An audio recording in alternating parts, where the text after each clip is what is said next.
दिल्ली के super cop रहे शहीद इंस्पेक्टर मोहन चंद शर्मा के बेटे दिव्यांशु शर्मा और मोबाइल दुकानदार के बीच हुआ झगड़ा। दुकानदारों ने दिल्ली पुलिस के पीएसओ तक को पीटा। सीसीटीवी आई सामने।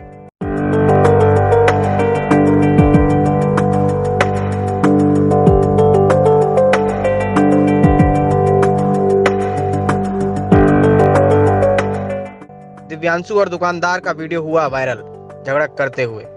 द्वारका सेक्टर 6 की मार्केट में 9 जनवरी की शाम मार्केट में उस समय हल्ला मच गया जब कुछ पुलिस वालों को दुकानदार पीटने लगे। पुलिस वाले भागते दिखे। जब मामला खुला तो सामने आया कि जो पुलिस वाले भाग रहे थे वो पीएसओ हैं जय किशन और विनय, जो बाटला हाउस में शहीद हुए दिल्ली पुलिस के इंस्पेक्टर मोहन चंद शर्मा की फैमिली के पीएसओ हैं।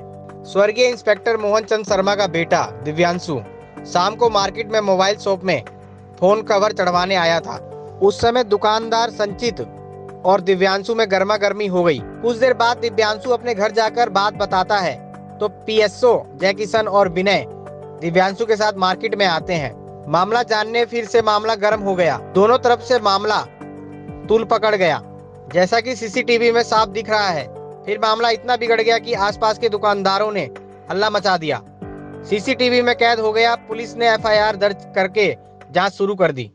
कल तकरीबन 3:15 बजे के आसपास दिव्यांशु अपने कजन के साथ में जो सेक्टर 6 की मार्केट है वहाँ पर मोबाइल रिपेयर शॉप पे आया था टेम्पर ग्लास लगवाने के लिए। और उस दौरान जो है दुकानदार जो शॉपकीपर है उससे उसका थोड़ा वर्बल आर्ग्यूमेंट हुआ। वर्बल आर्ग्यूमेंट के बाद जो है वापस दिव्यांशु घर चला गया था और दिल्ली पुलिस की तरफ से उसको 2 पीएसओ मिले हुए हैं, उसकी फैमिली को अदर। तो दोनों ब्रदर्स और पीएसओ जब दोबारा आए तकरीबन 10-15 मिनट के बाद वापस आए, उसके बाद वापस इनका जो है वर्बल अल्टरकेशन रहा है दुकानदार के साथ में। बीच में जो है क्लिपिंग में दिख भी रहा है कि वो उसने स्लैप करने की कोशिश करी है।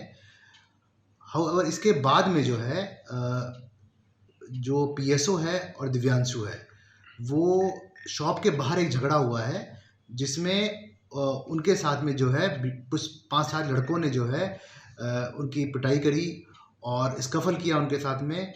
और स्कफल के बाद में उन्होंने थाने में कंप्लेंट लॉन्च करी तो अननोन लोगों के खिलाफ में एक एफआईआर दर्ज की गई। क्या दिव्यांशु और जो दिलीप को उनके साथ भी कोई मारपीट हुई? हाँ, जो वीडियो क्लिपिंग में ये चीज़ साफ नज़र आ रही है। बाकी चीज़ें आगे इन्वेस्टिगेट कर रहे हैं ठीक, और आइडेंटिफाई करने की कोशिश कर रहे हैं जो कल्प्रिट्स हैं। तो सर इसमें ये किस तरह की मारपीट हुई है दिल्ली पुलिस के जो पीएसओ थे और दिव्यांशु और निखिल के साथ? उसमें दिव्यांशु ने ये कहा कि मारपीट हुई, हालांकि सिंपल इंजरी है, बट उसने कुछ ऐसा भी कहा कि उसके वैल्यूएबल्स जो हैं वो लॉस्ट हो गए, मारपीट के दौरान ये छीन लिए गए, उसने ऐसी बात कही है। कल 9 तारीख को येस्टरडे मेरे पास 2 लड़के आए थे मोबाइल का स्क्रीन गार्ड लगवाने के लिए। 2 लड़के आए, उन्होंने बोला स्क्रीन गार्ड लगा दो। मैं और मेरा एक लड़का एक और था दुकान पे, हम दोनों ने उनको गार्ड लगा के दिया। गार्ड लगाने के बाद उनका गार्ड प्रॉपर ना फिट होने के कारण उनको टाइम नहीं लगा कि भाई उनका प्रॉपर फिट करके दिया जाए, और थोड़ा रश था दुकान पे, तो फिर मैंने उनको वापस भेज दिया कि अभी टाइम लगेगा उसके अंदर, अभी नहीं हो पा रहा है। तो बाद में वो उस टाइम गाली गलौज करके कि हमें नहीं जानते तुम कौन हो, मैं तेरी दुकान बंद करवा दूँगा, ये सब बोल के वो चले गए। उसके बाद फिर वो आधे घंटे बाद आए, जो भैंसाबासी हम दोनों के बीच में हुई। उसके बाद आधे घंटे बाद आए 2 हट्टे-कट्टे बंदे आए और 2 वो खुद बेसबॉल का डंडा वगैरह लेके डंडे वंडे के लिए साथ आए। उन्होंने मेरे यहाँ पे वीडियो रिकॉर्डिंग है जो कि लैपटॉप वगैरह भी हमारा फेंका यहाँ से, और मेरे को बोला कि, और उनके साथ जो 2 बंदे थे गाली गलौज करके कि तू बाहर आ, तेरे को बाहर निकालो, मेरे को बाहर खींचने की कोशिश। तो ये कौन कौन बंदे थे? बंदे तो कस्टमर ही थे हमारी तरफ से, तो अब हमें नहीं पता अननोन कौन थे कौन नहीं थे। बाद में हमें ये पता लगा कि वो जो 2 बंदे थे वो उनके पीएसओ थे। तो उनको कोई सिक्योरिटी वगैरह कुछ मिली होगी तो पिस्टल वगैरह लगा के आए होते। हम तो उससे डर गए, इसलिए हमने शोर मचाया मैंने कि भाई पिस्टल लगा के आए हैं, हमें मारने आए हैं। तो उससे भीड़ इकट्ठी हो गई।